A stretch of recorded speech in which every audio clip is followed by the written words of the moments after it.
it's a phrase that often associated with a gender discrimination and street harassment. So basically, there's a social media campaign created by Tatiana Fazlazada. Sorry, I said your name wrong. And she is dedicated to the phrases women hear, such as when they're trying to work or walk down the street or sit in a cafe, you should smile more. Why aren't you smiling? She may not want to smile. Yeah, exactly. I think, it's and just even looking at it from a bigger point of view, it's almost like the expectation of women to be quote unquote ladylike or appealing, absolutely, or appealing. Or smile more. You look pretty when you smile. It's like no, like. If they don't wish to smile at that moment of time, or don't just, and it comes down to, I guess, once again, in that sense, a double standing of like, you wouldn't necessarily tell a man that. Do you know what I mean? Exactly. You wouldn't tell a man that. Oh, smile more. Excuse me? What are you talking to? But the idea that it's acceptable to tell a woman that a woman is, and especially in the context of showbiz, like, well, we already know how much like shady stuff goes on there about making, women having to act or be a certain type of way. It's like, no. That's not okay. I find it really hilarious. So even the Captain America one looks the funniest. Yes. And then look at this smile. Just understand it. And from a superhero point of view, I don't want to see my superhero smile. Like, you're trying to save the world. You got a job to do. Like, there's nothing to joke about. Like, save the planet. Exactly. Why are you smiling on the album cover? I don't want to see that. Yeah, it's very funny. Disney have redrawn their first black princess after an anti-racism campaign. Say that again. They've withdrawn. Yes. They've withdrawn. Redrawn it. They have to brought it back. Why is that? Because after an anti-racist campaigner claimed that her skin is too white. Hold on, what's that story? Explain it to me. So she's a black girl, a black superhero. It's a black princess. But they're saying it's still... they're saying the skin tone is too white for her to be classed as the first black Disney princess. That's an interesting one. Yeah. So animators have been forced to redraw Disney's first black princess after anti-racist campaigners claim that she has been whitewashed with lighter skin and straighter hair for the latest role. Princess Tatiana was the first black Disney princess created for the film The Princess and the Frog in 2009. Yeah. She has been reanimated for the new film Wreck-It Ralph 2, in which all the princesses have a sleepover. When the trailer was released in May, fans noticed she looked considerably different from her skin, and it was lighter. She was lighter, and her corkscrew curl had been tamed with gentle waves. I mean, I tell you what, nothing big corporations or Disney around cartoon does surprise me. And I think we shouldn't act surprised, or we shouldn't.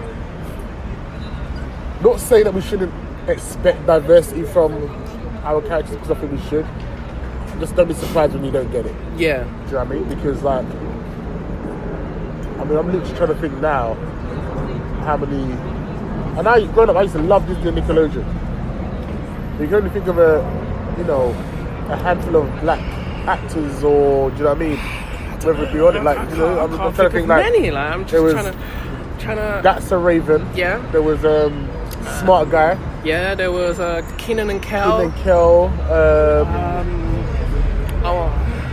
Within those two channels, who else was there? There must be a couple more. There must be Sister. Sister was a live one. It was Trouble back in the day. Trouble was amazing. But in terms of those kid programs, that were like Disney or Nickelodeon, like those type of friendly kids, they're like not really. And there was mainly the token black character within a white show. Yeah, you're saying, I mean, so. It doesn't. It's fascinating because it comes to a bigger problem with and it's one that you thank you for purchasing one of my books. Course, yeah. Because within that I've got a black lead character. Yeah. And part of the premise around that was one because it was just I'm black, so it's natural to an extent. But also the idea of with what we give our children, whether it be through TV, through our books, through our media, through the voices they hear. It helps to see yourself. You need to see more diversity. Yeah, it also helps to see yourself in absolutely what you're without reading. a doubt. If you just constantly grow up on like seeing white actors, and you're a young black boy, like, do you think that's not for you? Yeah. If you just read books that have white characters or whatever, and you're, a young black girl or young Asian girl, do you not? There needs to be more diversity amongst what we give our young people, and then it creates another problem about like even within that, colorism and shadism towards even I guess like black people. Yeah. Oh, she was too black, so we had to bring her down a bit. Yeah. Now what? That's so disrespectful. Do you know what I mean? That is so disrespectful and true. like offensive. The character's too black. Yeah. You've got to make her more accessible to other palatable. people. More palatable. Like, are you? Nah, that's horrible. Yeah. So basically in 2009 when they dropped this character, they released it and they were like, all right, cool, we're not sure how we feel about this, but we're going to make the black community happy with this first black princess, right? They released it, they were like, boom. Well, the review said, everyone loves it. All right, cool. Right, well, a couple of years later, things have changed now. Black people aren't so much in the high eye line. Maybe we should lighten this character, make it more, palatable to what we're seeing more. Yeah. So that's maybe what they had thought to do, but it's kind of more, they should have just created a new princess instead of lightening the current one. Yeah. Because you think people aren't going to notice that? Come on, guys. Come on. People love Disney way too much to know. People notice the hidden subliminal messages in Disney. Fascinating how some of our big corporations, right? And it brings back to the H&M incident. H&M incident earlier this year. Gosh, yeah. It's like, how do you think you can do something like that, whether it be changing the Disney character or putting a young black boy in a monkey jumper? I think that's okay and acceptable when you're a white corporation putting this little boy on stage here, or showcasing art in the cartoon and saying she's your black princess. Yeah. How do you think that's okay, and how do you think that makes a lot of your viewers feel? Yeah. That makes no sense how you think you can get away with that, and you've got nobody within a meeting room or saying, yeah, that's not okay, that's not going to go down well. That's what I'm thinking, how does it get through all the layers of legal and all this, and it gets to the on screen, no one said nothing. It makes no sense to me. It's like, for example, I was watching this. That's a long process. That's a long process. It goes for something to make it from marketing or from the conception of the idea all the way to screen or to print. It goes for a lot of people. Yeah, of course. And no one says, I'm not sure about that. Yeah, exactly. I was watching this thing on YouTube called Good Morning Australia or something. It's some news in Australia. And they showed this article about, or they were telling a story about this 12-year-old who had an argument with his mum in Australia, who's then able to run away. Said he's going out for some air or whatever to clear us. He ran away from home.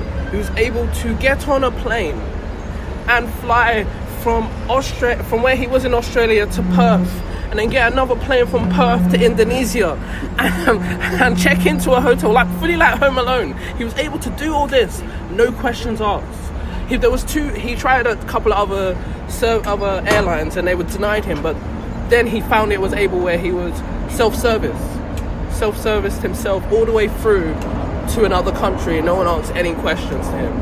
When it turned around to his parents were trying to fly to get him, go to try and meet him in Indonesia, when they tried to fly, they were trying to get a quick flight from wherever they were to Perth, they were stopped. They were saying, no, you can't get this flight so quickly. Why'd you? So how was this 12-year-old? Yeah, and the airline basically said that because it's never happened before. Yeah. So, we've just we've never had anything stopped or anything in check or that's scary. That's actually scary. So basically, anyone could get on a plane at any age. He's 12 years old. He's able to leave his country to go to another country, and he stayed in a hotel for 4 days. He was in Indonesia for 4 days. And then it was only because like he hasn't actually broken any law to get into Indonesia. Indonesian police, they apprehended him, but they told him that he can leave on his own accord because he hasn't broken any rules. Yeah, that's crazy. It's crazy. But it's like what you're saying. It's like how do you let something get there and it wasn't stopped? Yeah, how do you not see how? Yeah. That creates. I just think that so many safeguarding child laws problems that need to be looked at. Yeah.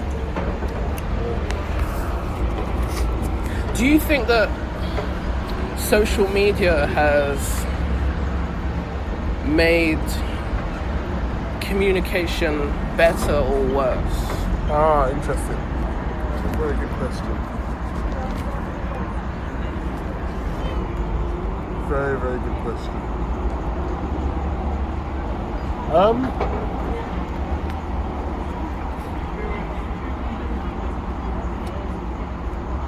So, two ways of looking at it, right? To an extent, it makes it worse, and I'll tell you why. It makes it worse in the sense, you could be on social media arranging to link up with your friends, You all link up. But while you're linking up, you're still on social media. It's like the people you was on social media to meet are here with you. That's one aspect, right? And sometimes I think you had to communicate directly. Not all the time. And I think sometimes it's a bit of a blanket statement. But that can be one aspect of it. However, I use my social media for the idea to promote my art, my work, right? So communicating with other poets or other artists that do similar things is a lot more easier and better for me because I'm not around these people on a day-to-day basis. And I can still check up with their work, communicate to them about their work, show them appreciation, and vice versa. So from that point of view of connecting in that sense, it's gone so much better. Yeah, of course. It's like. So it's there's two sides to it. Do you know what I mean? I do think, however, we are so used to having it at the tip of our finger. It feels weird and incorrect to go too long without it. Do you know what I mean? Yeah. And that's a problem. And that is a problem. But do you ever feel? Because I don't know. I feel it sometimes. Sometimes I just go on like Instagram for no reason. I'm just scrolling down and I'm just like. Why did I even go on my phone to begin with? But, for real. I found myself a couple of occasions doing that where, like, I'm not even posting anything. I already looked at it like 10 minutes ago or less than 10 minutes ago, and I found myself looking at it again. Like, why is it open? Like, what is? Do you know what I mean? So what I've recently is I turn off my notifications, so I don't even get notifications. When I click on it, I'll check on it. However, trying to put more things in place to become less reliant on it or less addicted to it, because it's fun, it's cool, it's interesting. What are people doing? What's going on? However, on the flip side, you can't just be consumed by everything you see online. That's not healthy. You know what I mean? Which brings to another point of the content that you are intaking is so crucial to how your mind works. You've got to be careful what you're allowing yourself to see and view and whatever. Do you know what I mean? Have you got an iPhone? I'm a Samsung. Well, I was going to say, like, iPhone, their new update is, I think, iOS 12, and they're coming out with... It's basically a thing that kind of tells you how long you use your phone. So, say, for example, you were to just unlock your screen and just look at it, scroll left and right, and then you lock your screen again, it would take a note of that. If you were to go on to... It's basically log in your screen time. So you might go on Instagram, I don't know, for 2 hours or 3 hours, and then it will have it up on the end of the day. You used Instagram for this amount of hours, you used Twitter this amount of hours, so you can kind of see how much you're using your phone, which is, I think, is a quite interesting upgrade. I think we have to be very careful with how much of our lives we live for our phone, how much we live in it in the moment, and like for real life. Do you know what I mean? What else is it? I mean,